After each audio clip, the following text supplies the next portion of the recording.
The bottomless well of Topeka, the place where water never sleeps. Have you ever heard of a place where silence falls the moment the sun goes down, a place where people shut their doors before dusk, as if the darkness itself is watching?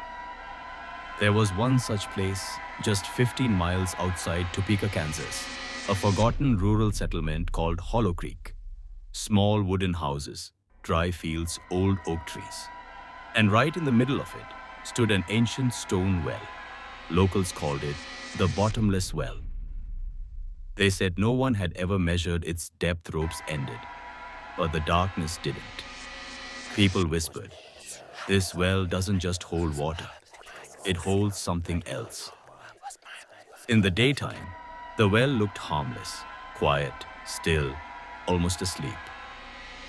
But the moment evening shadows stretched across the fields, the air changed heavy cold as if something inside the well woke up. Nobody went near it after dark, except one man, Elias Turner, around 55, the caretaker of the well for generations. His face always looked tired, his eyes bloodshot, and his lips often moved like he was whispering to someone who wasn't there. People said Elias's father and grandfather also cared for the well, calling it a holy gift from the earth. But after one particular new moon night, everything changed. That night, the air around Hollow Creek shifted. People heard soft splashing at their windows like someone tapping water against the glass. By morning, the well water had turned dark red, thick, heavy, not like water at all. The villagers panicked. But Elias only smiled strangely and said, it's not the well, he has awakened. No one dared ask who he was. Then the strange incidents began. Night 1. The schoolteacher's son heard a voice whisper in his sleep, come, I'm thirsty. Next morning, he was found unconscious beside the well with wet hand-shaped marks across his chest. Night 2. A woman reported water droplets falling behind her house, even though there were no pipes, no buckets, no rain. When she stepped outside, she saw wet footprints leading toward the well. Night 3. The pulley over the well began spinning violently on its own. There was no wind, no movement. Yet the rope twisted like someone below was yanking it in anger. People whispered, the well is hungry, it wants someone.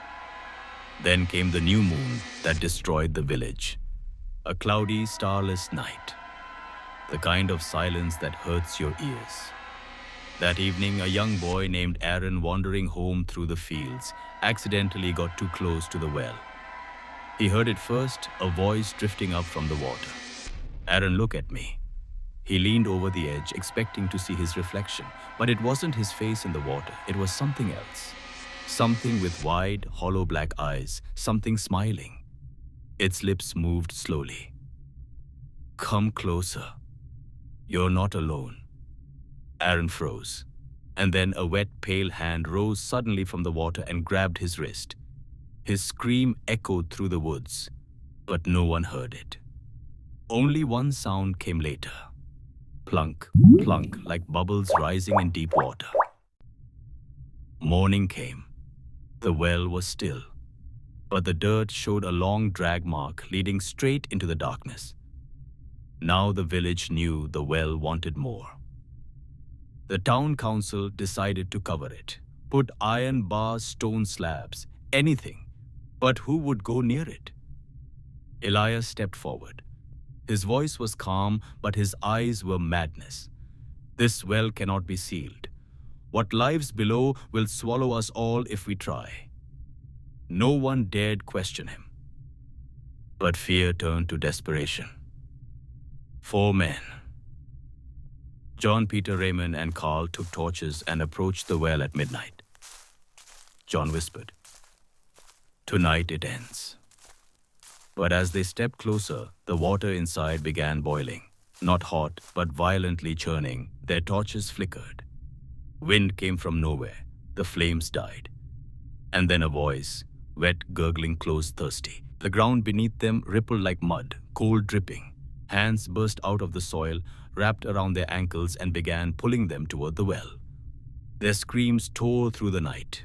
By morning, only 4 burned silhouettes were found on the dirt, shaped like the men, as if water had sucked out their lives and left shadows behind.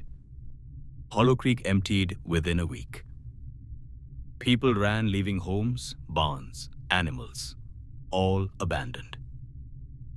The well remained, and Elias continued standing beside it every night, whispering into the darkness, "I am not alone anymore." Then came 1975. Authorities from Topeka arrived, thinking maybe there were old tunnels hidden. History, valuable artifacts. They ignored the locals' warnings.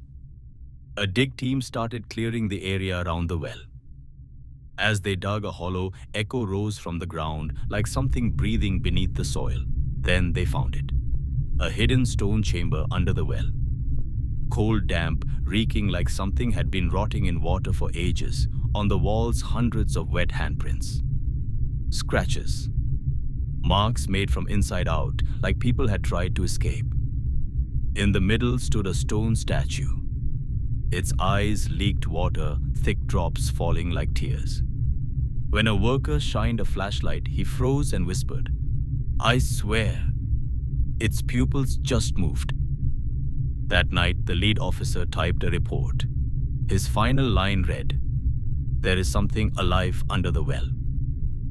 Then the typewriter began typing on its own. The next morning, his room was locked from inside. When they broke the door open, he sat on the chair completely drenched. Skin blue, eyes open, mouth frozen mid-sentence. His fingers were coated with the same wet black soil from the chamber.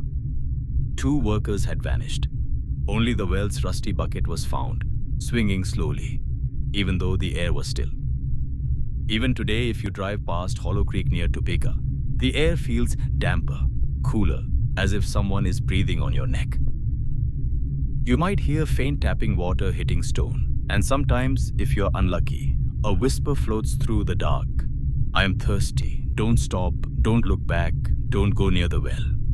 Because the bottomless well of Topeka doesn't forget the ones who listen, and it never stops needing more. Like, subscribe, and comment to my channel.